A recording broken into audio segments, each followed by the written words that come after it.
ये कश्मीर लाइफ है। इस टाइम पे हम वेदर के हवाले से यहाँ पर मेट्रोलॉजिकल ऑफिस श्रीनगर में हैं, क्योंकि कल पिछले कई दिनों से जब हीट वेव मुसलसल जारी थी कश्मीर में, विंटर समर वेकेशंस को लेकर काफी ज्यादा बातें हो रही थी। इसके बाद जो है जम्मू डिवीजन में समर वेकेशन की अनाउंसमेंट हुई। उसके बाद कल यहाँ पर डायरेक्टोरेट ऑफ स्कूल एजुकेशन ने इस बात को नकारा कि अभी जो यहाँ पर है मौसम वो खुशगवार है और ऐसा कोई प्लान नहीं है एडमिनिस्ट्रेशन के पास कि वो यहाँ पर समर वेकेशन की अनाउंसमेंट करे। इस बीच कल कई सारे वाकयात भी हुए।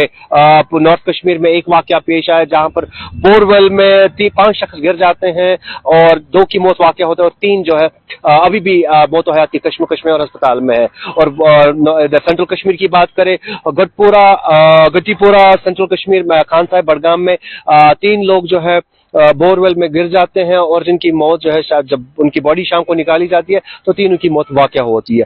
और इस बीच मौसम के क्या सूरत हाल है कश्मीर में, क्योंकि ये कहीं ना कहीं जब हमने बात की कल नॉर्थ कश्मीर सेंट्रल कश्मीर में, तो वहां के लोगों का ये कहना था कि जो पानी की सतह है वहां पर वो बहुत ज्यादा नीचे है, जो वाटर टेबल है ग्राउंड वाटर टेबल वो बहुत नीचे है। करीबन वो जिस बोरवेल में गए थे 90 फीट से ज्यादा उसकी गहराई थी। अब कश्मीर में क्या मौसम के मिजाज हैं, क्योंकि कल से हमने मौसम में तब्दीली देखी, बारिशें भी देखी कल शाम से, और हीट वेव में भी काफी ज्यादा जो है कमी आई है।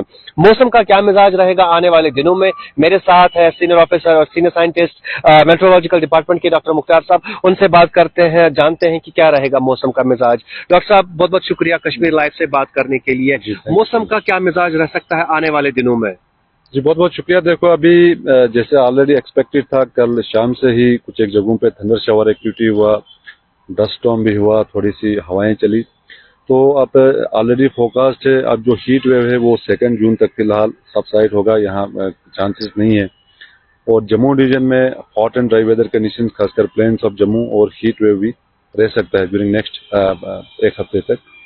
और यहाँ फिर 3-4 को वेदर पूरा ड्राई है, तो 3-4 के आसपास जो है फिर से एक शॉर्ट स्पेल हीट वेव का रह सकता है। फिर 5, 6, 7, 8 उस टाइम भी जो है मौसम बैक टू बैक फीबल डब्ल्यूडीज आ रहे हैं, तो टुवर्ड्स इवनिंग जो है थंडर शावर एक्टिविटी लगभग 5, 6, 7, 8 के दौरान रहने के चांसेस हैं। तो जो गर्मी था पिछले 1 हफ्ता 10 दिन से, खासकर यहाँ वैली में और जम्मू के जो पहाड़ी इलाके हैं, इनमें अब थोड़ी सी राहत मिलने के चांसेस हैं। चूंकि डॉक्टर साहब आप एक वेदर एक्सपर्ट है, मैं आपसे ये जानना चाहूंगा, पिछले दिनों हमने यहाँ पर हीट वेव में एक ऐसा, आपने जैसे ये भी कहा था कि सीवियरिटी नहीं है लेकिन हीट वेव थी, एक नॉर्मल वेदर फिनोमेना है, लेकिन इस बार कुछ ये मई के महीने में ऐसी हीट वेव होना, क्या वजूहत हो सकते हैं आपकी ऑब्जर्वेशन के मुताबिक? देखो सबसे पहले कोई वेस्टर्न डिस्टर्बेंस जो है वो नहीं आया, कोई मेजर वेस्टर्न डिस्टर्बेंस, और उसके साथ साथ बिल्कुल क्लियर स्काईस हैं, और उसके साथ साथ मॉइस्चर बिल्कुल भी नहीं है, खासकर जो लोअर एटमॉस्फेयर की बात करें, मिड एटमॉस्फेयर या अपर एटमॉस्फेयर की बात करें, बिल्कुल मॉइस्चर ना के बराबर है। और उसके साथ साथ जो है फोर्थ जो है आपका anti cyclonic conditions upper atmosphere में बना हुआ है, तो जो रेडिएशन आता है वो पूरा री रेडिएट वापस नहीं हो पाता है जो अर्थ से रिफ्लेक्ट होता है। तो नतीजे में क्या होता है कि over the time temperature load जो है वो बढ़ जाता है। तो ये 3-4 मोटे मोटे रीजंस हैं जिसके कारण जो है हीट वेव एक एरिया के ऊपर जो है वो बन जाता है। क्योंकि जैसे आपने कहा कि आने वाले दिनों में कुछ फीबल वेस्टर्न डिस्टर्बेंसेस है, जिसे हम आसान लफ्जों में ये कह सकते हैं कुछ बादल आ सकते हैं यहाँ पे, लेकिन मैं आपसे जानना चाहूंगा अभी जून का महीना है और जुलाई का महीना है, आप कैसे एंटिसिपेट करते हैं, कैसे आपकी फोरकास्ट है, ऑब्जर्वेशन है वेदर को लेकर? जी यहाँ खासकर कश्मीर डिवीजन की अगर हम बात करेंगे, अब कोई मेजर ऐसे हीट वेव के चांसेस नहीं है, 3-4 के बीच में थोड़ा सा टेम्परेचर और बढ़ने के चांसेस हैं। बाकी लगभग 8 जून तक जो है ऐसे कोई मेजर हीट वेव या hot and dry weather conditions के चांसेस नहीं है। फिर आगे फिर मानसून भी यहाँ पे लगभग एंडिंग जून के आसपास अप्रोच करता है हर साल, तो उसमें प्लस माइनस 5-6 दिन आगे पीछे रहता है। तो मानसून जो है केरला के ऊपर सेट हुआ है, केरला एंड एडजॉइनिंग एरियाज के अंदर आज से, और देखते हैं कि मानसून कब तक यहाँ पे अराइव होता है। तो फिर उसके बाद जो है बारिशों का सिलसिला फिर से शुरू होगा जम्मू डिवीजन, जम्मू के पहाड़ी इलाकों में, यहाँ पे भी मानसून का स्पेल्स बीच बीच में अच्छा रहता है। तो देखते हैं आने वाले दिनों में क्या रहेगा, लेकिन जो 2nd वीक ऑफ जून है, लगभग 10 जून से लेकर 20 जून तक, वो पीरियड थोड़ा क्रूशियल है, और देखते हैं कि कोई फीबल डब्ल्यूडी से अगर अप्रोच करता है बीच बीच में, तो टेम्परेचर जो है यही नॉर्मल से लगभग 3-4 डिग्री तक रह सकता है अब वो। डॉक्टर मुख्तार साहब, कल की अगर हम बात करें, जो कल का टेम्परेचर था, श्रीनगर की बात करें और जम्मू की बात करें, 43 डिग्री से भी, नॉट से भी ज्यादा टेम्परेचर रिकॉर्ड किया गया कल जम्मू में। तो कैसे देखते हैं आप इससे? ये भी एक नॉर्मल फिनोमेना है जिस तरीके से जम्मू में टेम्परेचर चल रहा है? जी बिल्कुल, इसमें कोई शक नहीं। देखो, जो हाईएस्ट गया है 1988 में 47.8 गया है जम्मू डिवीजन के अंदर, जम्मू डिस्ट्रिक्ट की अगर हम बात करेंगे। फिर कल जो है hottest day of this season था 44.8, और इसी तरह 44-45 अमूमन रहता है हर साल जम्मू डिवीजन के अंदर। और जो एडजॉइनिंग जो पंजाब के जो प्लेन्स है, वहाँ से हीट एडवेक्शन जो है काफ़ी ज़्यादा हो जाता है। नेबरिंग जो साउदर्न पार्ट्स ऑफ जम्मू है, जम्मू, कठुआ, सांबा, फिर पहाड़ी इलाकों में भी उसका असर थोड़ा सा रहता है। लगभग वहाँ पे भी 35 से लेकर 36-38 तक भी जाता है। तो कमिंग डेज में खासकर जम्मू के जो पहाड़ी इलाके हैं, वहाँ पे भी थोड़ी सी राहत मिलेगी अगले 3-4 दिन तक। और फिर बीच में थोड़ा सा hot and dry weather condition रह सकता है 3-4 के आसपास। फिर 5 से जो है फिर से बारिशों का चांसेस है जम्मू के पहाड़ी इलाकों में भी, तो थोड़ी सी राहत जो है मिलने के चांसेस है। मैं आपको बता दूं डॉक्टर साहब, पिछले कुछ दिन पहले की बात है, जम्बू जू जो नगरोटा के से जम्मू के आउटस्कर्ट्स में है, वहां पर उन्होंने कुछ मेजर्स ऐसे लिए जहां पर जो उनके एनिमल्स हैं उनके लिए कूलर्स का उन्होंने इंतजाम किया, वाटर स्प्रिंकल्स का इंतजाम वहां पर किया।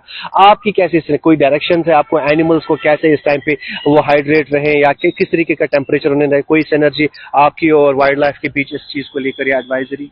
देखो, ऐसे जो जनरल पब्लिक है उनको भी पानी वानी वगैरह पीने का जो सजेशंस हैं, और जो फ्लूइड वगैरह लें काफ़ी ज़्यादा। बाकी जो एनिमल्स हैं, डोमेस्टिक एनिमल्स, वो पीते हैं, और जो जंगली जानवर हैं वो भी अपना जो है टेक केयर करते हैं।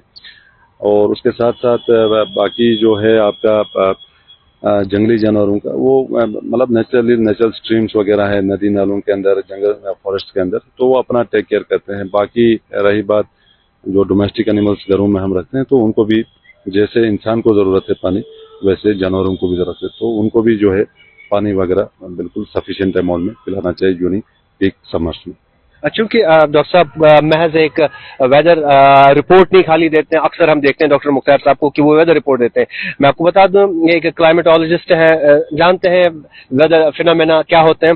डॉक्टर साहब, मैं आपसे जानना चाहूंगा, वो जो हमारा वाटर टेबल है, ग्राउंड वाटर टेबल जो है यहाँ पर है, जैसे मैंने आगाज में ये बात की, कल 2 वाकयात यहाँ पर कश्मीर में ऐसे रौनमा हुए जहाँ पर 5 लोगों की मौत वाक़या हुए और 3 अभी भी जख्मी है, मोतोहयात की कश्मकश में है, अस्पताल में है। मैं आपसे ये जानना चाहूंगा, क्या समर्स में हमारा ग्राउंड टेबल जो डिप्लीट हो जाता है, या रीजंस क्या हो जाती है इस चीज की?